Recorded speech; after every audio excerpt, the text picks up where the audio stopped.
Our next presenter is Gina Greene, who is a historian of late 19th and early 20th century architecture and urbanism. She has a recent PhD, 2012 PhD from Princeton, where her dissertation was Children in Glass Houses towards a hygienic, eugenic architecture for children during the Third Republic. She's currently a postdoc at UCLA. Okay. This essay examines the use of architecture and urban design in interwar France to address ongoing anxieties about depopulation and racial degeneration. While architecture in service of such work might conjure up visions of grand modernist schemes, I focus here on an arguably anti-modern and revanchist scheme, which nonetheless sought to accomplish a radically modern project. This essay examines the first garden city planned definitely as a eugenic experiment, to quote one source, the Jardin en Gamache, and it thus attends to the strains of a eugenic impulse in French urbanism. A glimpse of the garden city central to this project provides a fitting starting point. In 1923, on the outskirts of Strasbourg in Alsace-Lorraine, ground was broken for 150 single-family homes on a verdant stretch of land along the Aar River.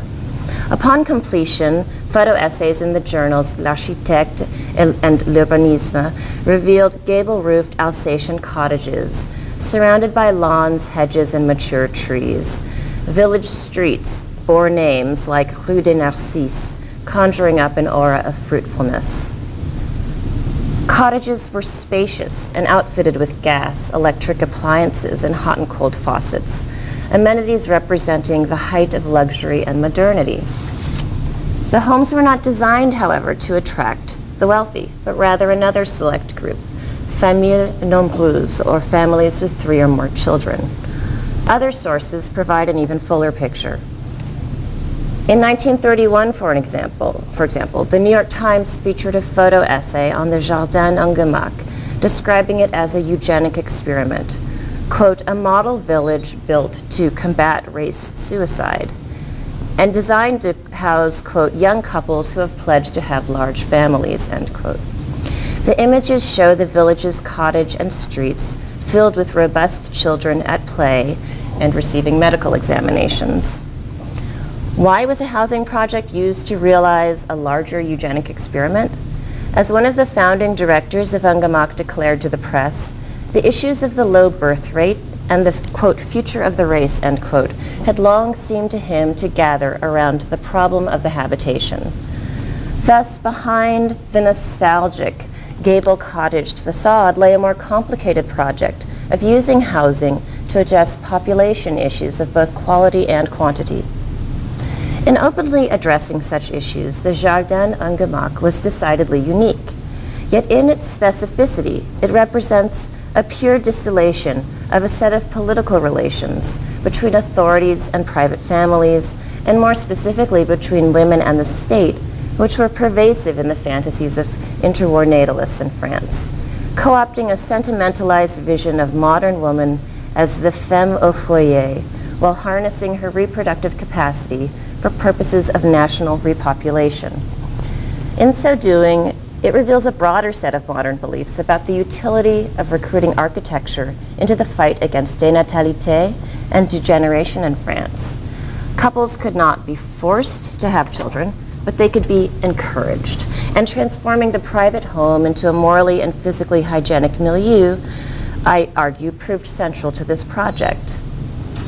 So, to begin. In 1918, an editorial entitled Pour la race opened with the cry, des canons, des munitions, des enfants.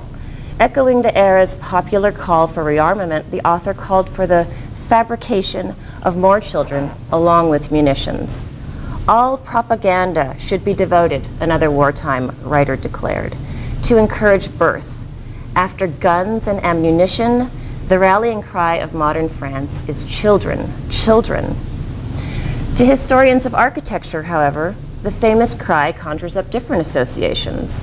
In 1938, architect Le Corbusier published a book in France entitled Des canons, des munitions, merci, des logis s'il vous plaît, criticizing rearmament and pressing for increased spending on housing. While on the surface his book appears to focus on a different set of concerns. By speaking of housing, he was speaking to the issue of producing more children. The private home as the site of the reproductive activity of the nation was highly politicized. Like others, Le Corbusier connected poor housing in France with low birth rate, sterility, and degenerative illness. In Déclinant des Munitions, Le Corbusier asserted that his housing would help, quote, create a solid, healthy, and beautiful race, end quote. The future of our race, he declared in yet another tract, depends on how it is housed. And Le Corbusier was not alone in his belief. The Musée Social's George Risler, for example, declared in the 1920s that, quote, without healthy homes, no healthy families. Without healthy families, no healthy nation, end quote. And without the children such well-housed families would produce, national defense, according to pronatalists, was impossible. Thus, themes of housing, rearmament, and repopulation were intimately intertwined. The demographic situation, as we all know, after the Great War was indeed dire. 1.5 million men had been killed, and the birth rate had dropped precipitously. Wartime devastation also inspired anxieties about quality. The nation's youngest and healthiest men had been mobilized, leaving only the old and infirm behind to father children. Men who returned from war, moreover, were often mutilated, ill, or traumatized, and all of these factors were believed to have hereditary effects. Natalists and eugenicists were equally concerned with women rejecting their maternal role. The fantasy of the housewife surrounded by children was displaced by the disturbing reality of the factory-working munitionette, although here I show an image of the factory worker nursing her child during her lunch break. And even after the war, women remained visible in the workplace. In tracts such as the 1923 pamphlet Des bébés s'il vous plaît, women were implored to produce babies for the nation. The first chamber elected after the war in 1919 famously passed legislation to combat depopulation, including the laws on abortion, contraception, and wider access to maternity care. But even if women did choose motherhood, they did not want to have enough babies, according to some, to repopulate and protect France. And a 1926 natalist propaganda poster declared that large families guarantee peace where small families invite war. Legislators promoted the family vote and monetary allocations to incentivize large families. But one final problem appeared. Even if large families developed, how was one to house them? New housing construction was limited during the interwar period, and the extant housing stock in France's urban cores was in a profound state of decay. Many believed such considerations discouraged women from bearing children. In one architect's 1912 polemic on housing, he asserted that, quote, the woman of the people who never feared having lots of children finds herself today facing this most formidable problem: where to find a home in which to cram her brood.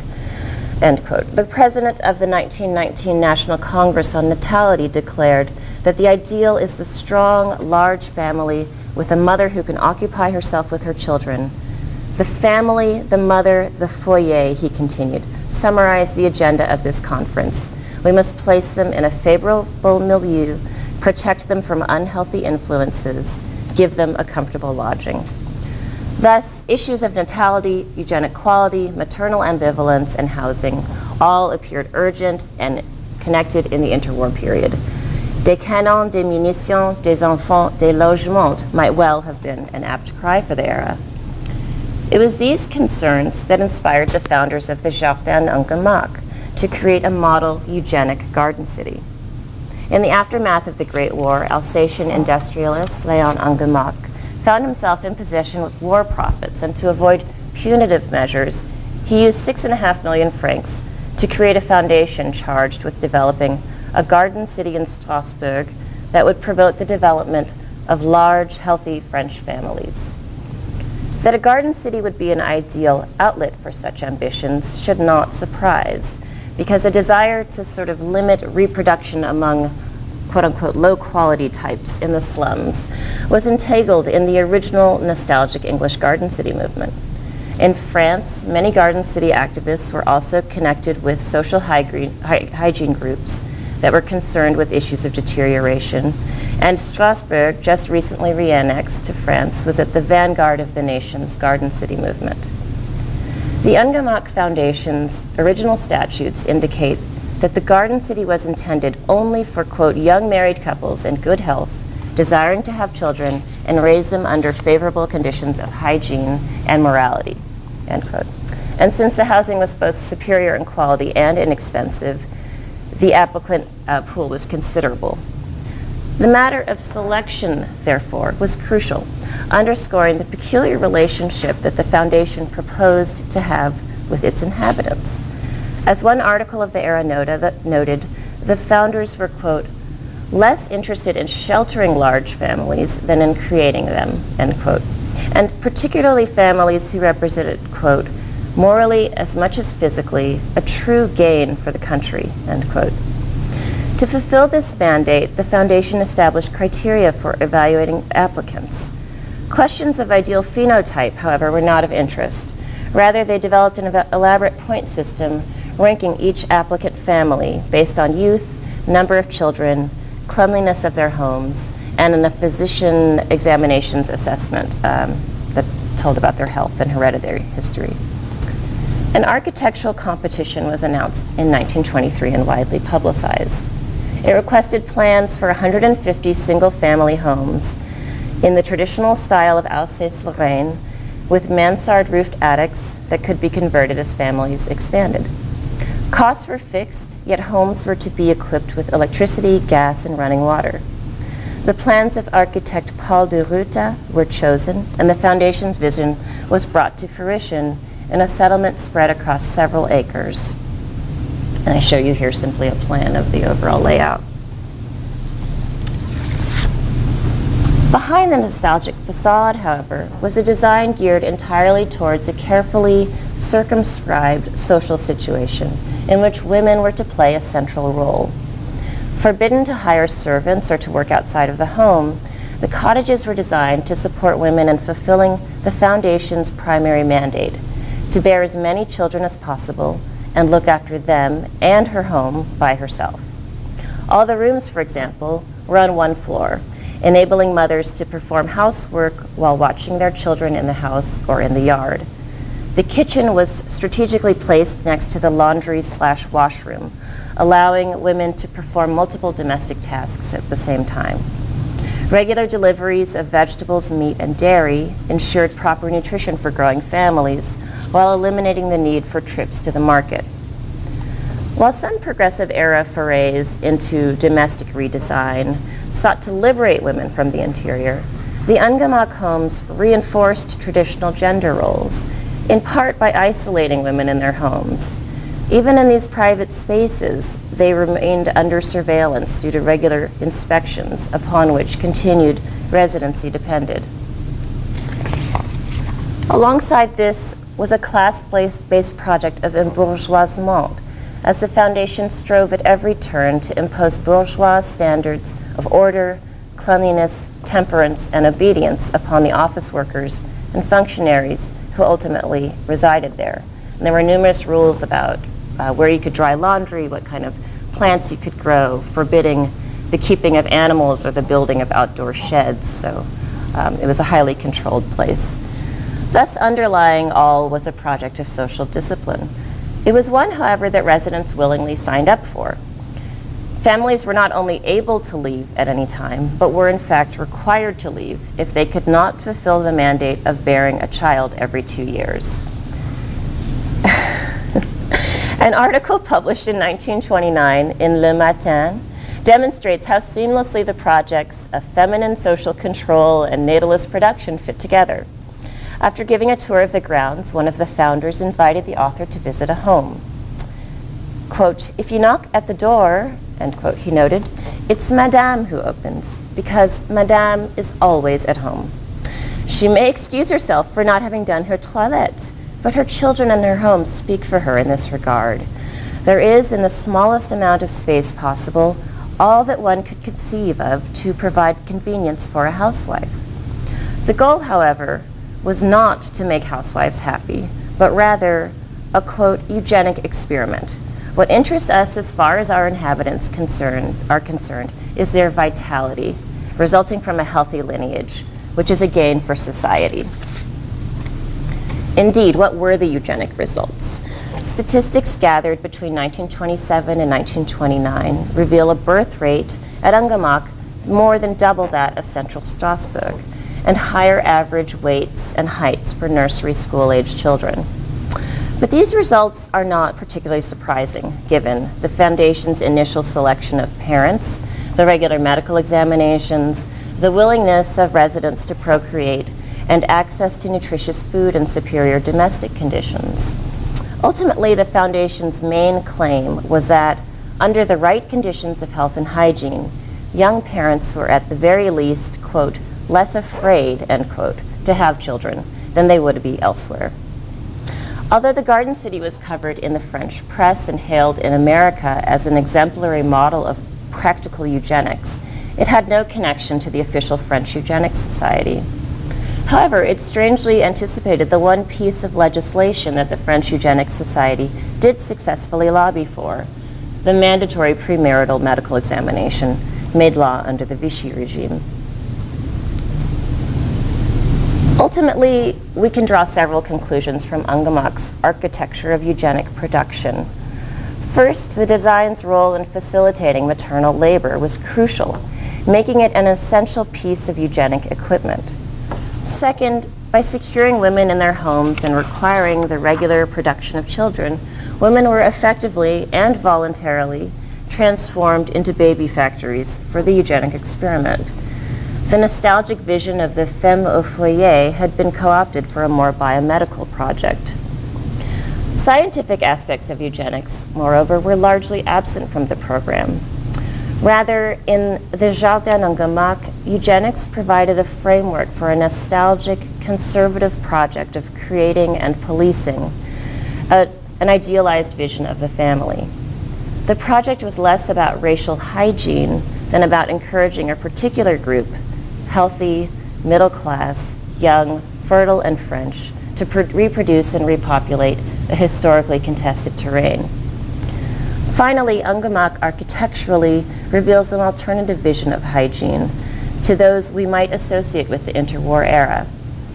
Hygienic architecture in schools, hospitals, and other public spaces were often strenuous iterations of glass, tile, and steel modernity, zones of safety within the confines of the contaminated city. Eugenic, in contrast, invoked a nostalgic, metaphorical language of hygiene. It located hygiene not in modern glass houses and sun terraces, but rather in early 19th century regional architecture, as if the developments of modernity and with it 40 plus years of German occupation had never happened. Hygiene was situated in flower gardens and trees, open spaces and private interiors. And in this we see not the progressive modernist desire to invent France's way out of modernity's own ills, but rather a reactionary urge, also characteristic of modernity, to return to an idealized past. Finally, rather than take the form of a perfectly sterilizable milieu, hygiene was mapped onto less tangible things, such as social relations and hierarchies.